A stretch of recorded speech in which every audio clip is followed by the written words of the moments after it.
Lauren Whitaker had built her life the slow way. Not the glossy Instagram version with curated success and champagne celebrations, but the quiet, grinding kind. The kind that lived in spreadsheets, unpaid invoices, and late nights hunched over a glowing laptop while reheated coffee turned cold beside her. At 40, she was tired. Not broken. Not bitter. Just tired in a way that settled into her bones. For 15 years she'd balanced freelance graphic design gigs with part-time agency contracts, always chasing stability that felt one paycheck away. Her husband Ryan used to joke that she collected clients the way some people collected stray cats, lovingly, obsessively, and with more responsibility than reward. But that morning, when her inbox chimed at 7:12 a.m., everything changed. The subject line read, "Offer letter, Senior Creative Director." Lauren stared at the screen, her breath caught halfway in her chest. She reread the email 3 times before clicking the attachment. The salary figure made her laugh out loud, a sharp, disbelieving sound that echoed through the kitchen. A 50% increase. Remote. Full benefits. She pressed her palms to her face and cried. Not delicate tears. Ugly, gasping sobs that came from years of holding herself together with duct tape and determination. This was it. The break she'd chased for half her adult life. Her first instinct was to call Ryan. Instead, a mischievous idea bloomed. He'd always teased her for being dramatic about work. She imagined texting him, "I got laid off today." Letting him panic for a few hours before revealing the truth over dinner. They'd laugh. He'd spin her around in the kitchen. They'd celebrate. Lauren typed the message, smiling to herself. "Lauren, I got laid off today." She hit send. Then she closed her laptop and decided to surprise him by coming home early with takeout from his favorite Thai place. The suburban neighborhood was quiet when she pulled into the driveway. Ryan's car sat in the garage. She frowned slightly. He usually worked late. Inside, the house smelled faintly of lemon cleaner. The living room was empty. But voices drifted from his home office down the hall. Lauren paused, balancing the takeout bag in one hand. Ryan's voice was low, intimate in a way she hadn't heard directed at her in months. "Yeah." She bought it. "She thinks she's struggling. Keeps her distracted." Lauren's stomach tightened. A woman laughed through the speaker, soft, familiar in the worst possible way. Not familiar because Lauren knew her. Familiar because she recognized the tone, flirtatious, conspiratorial. "She'll sell the cabin eventually," Ryan continued. "Once her mom passes, it's inevitable. Taxes alone will force it." The takeout bag slipped from Lauren's fingers and hit the floor with a muted thud. She didn't move. "That lake house is prime real estate," the woman said. "You said it's in a trust?" "Yeah." "But I've been draining our joint savings slowly. Positioning us so selling it looks like the only smart move." By then, he hesitated. "Things happen. Medication mix-ups. Her mom's condition isn't exactly stable." Lauren felt the world tilt. Her mother. Her late father's cabin. The air left her lungs in a silent rush. Ryan laughed softly. "Don't look at me like that. It's not like I'm pushing her down the stairs. Sometimes life accelerates." Lauren's hands shook as she pulled out her phone and hit record. Every instinct screamed at her to burst into the room, to demand answers, to shatter the moment with rage. But a colder instinct, one inherited from her father's steady, analytical mind, took over. Document first. React later. She stood frozen in the hallway, capturing every word. The conversation stretched on, weaving through finances, timelines, and plans that painted her marriage as a carefully managed deception. When the call ended, Lauren slipped out the front door as silently as she'd entered. She sat in her car, heart hammering, and replayed the recording. There it was. Undeniable. Her life, cracked open. The next morning, Lauren met with a lawyer before she even logged into her new job's onboarding session. The attorney's office overlooked downtown, glass and steel, and the hum of a city that didn't care about her personal apocalypse. He was discussing harming your mother, the lawyer said carefully after listening to the recording. That elevates this beyond divorce. Lauren nodded, her face pale but composed. I want the cabin secured. Immediately.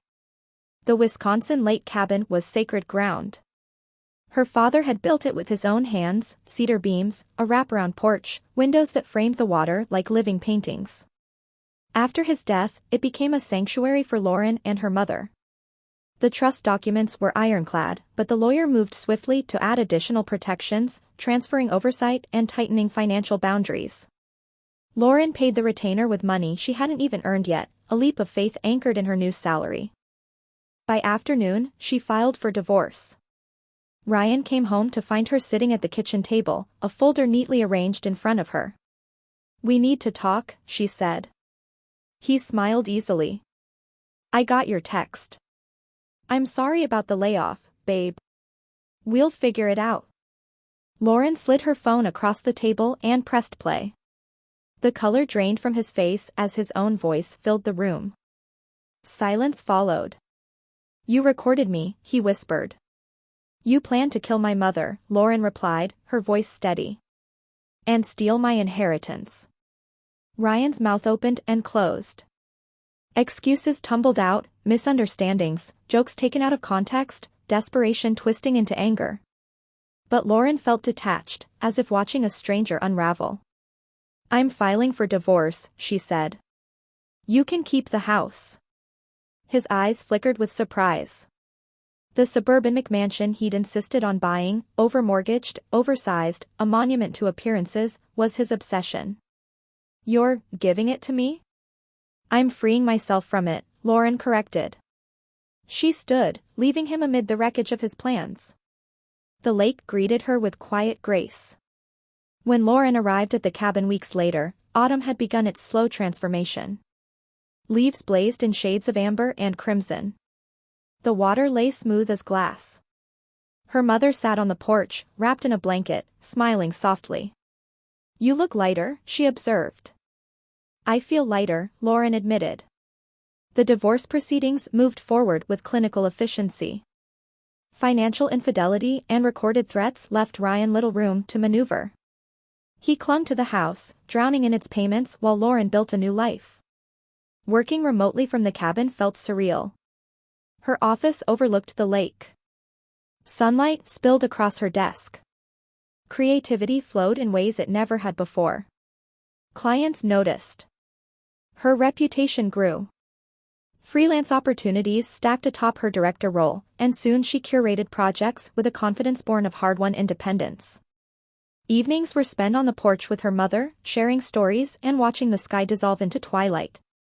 There was grief for the marriage she thought she had, for the years lost to quiet compromise, but it was tempered by peace. Ryan faded into the background of her life. Occasionally, news filtered through mutual acquaintances, mounting debt, a house too large for one man, a lifestyle collapsing under its own weight. Lauren felt a distant sadness for him, but no desire to return. The lake had chosen her. Or perhaps she had finally chosen herself. One crisp morning, as mist curled over the water, Lauren realized she was smiling for no reason at all. The future stretched before her, uncertain, yes, but hers. And for the first time in decades, that was enough. Lauren didn't expect the past to follow her to the lake.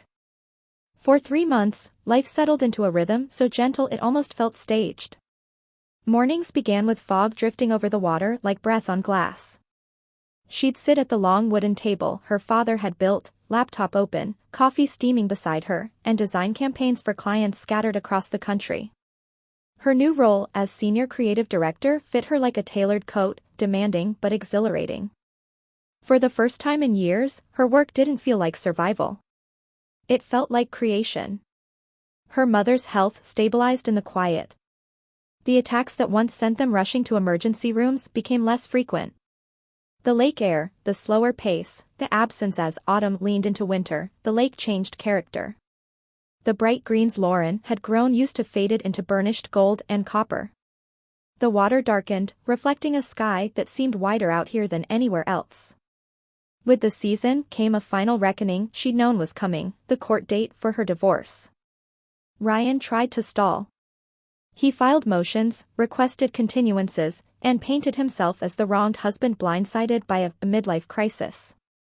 But Lauren's recordings, the financial records, and the paper trail of drained accounts told a cleaner story than any performance he could stage. When the judge finalized the divorce, Lauren felt no triumph. Only a steady, quiet relief, like a muscle unclenching after years of tension. Ryan kept the house he'd fought so hard to own, and with it, the crushing mortgage and maintenance costs that had once chained them both. Within months, Lauren heard through mutual acquaintances that he'd listed it for sale at a loss. The woman from the video call was gone too, apparently unwilling to inherit his financial mess. The news reached Lauren like an echo from another life. She listened, acknowledged it, and let it fade. At the lake house, something new was taking root. Lauren converted her father's old workshop into a bright studio with floor-to-ceiling windows facing the water. She hired 2 junior designers she'd mentored online, building a small remote agency that operated from her lakeside headquarters. Clients were drawn not just to her portfolio, but to the calm authority she projected now. She set firm boundaries, charged what her work was worth, and ended every workday by 5. Evenings belonged to the dock. Her mother would sit wrapped in a thick sweater, watching the sunset paint the sky in watercolor streaks. They talked about small things, recipes, books, memories of Lauren's father, and sometimes about the future. There was laughter again, the easy kind that doesn't need to force itself past fear. One night, as the first snow of the year began to fall, Lauren stood alone at the water's edge. The lake was perfectly still, a sheet of dark glass dusted with white. She thought about the prank text she'd almost sent months ago, how close she'd come to celebrating a milestone in the same house where betrayal was quietly being planned.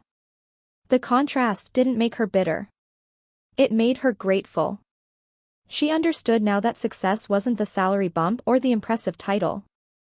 It was the ability to choose her environment, to protect what her father had left her, to build a life that felt honest and spacious. The cabin wasn't just property. It was continuity, a promise kept to the girl who had spent summers here dreaming about the woman she might become. Lauren breathed in the cold air, feeling it fill her lungs cleanly. Behind her, warm light spilled from the cabin windows. Inside, her mother was humming softly to an old song on the radio. Her laptop sat closed on the studio desk. For once, there was nothing urgent waiting. She turned back toward the house. Each step through the snow felt deliberate, grounded. She wasn't running from what had happened anymore. She was walking toward what she was building, a career shaped on her own terms, a home anchored in memory and love, and a future wide as the lake stretching quietly beside her. And in that still winter evening, Lauren realized she was no longer defined by the betrayal she'd escaped. She was defined by the life she had chosen to create after it, steady, luminous, and entirely her own.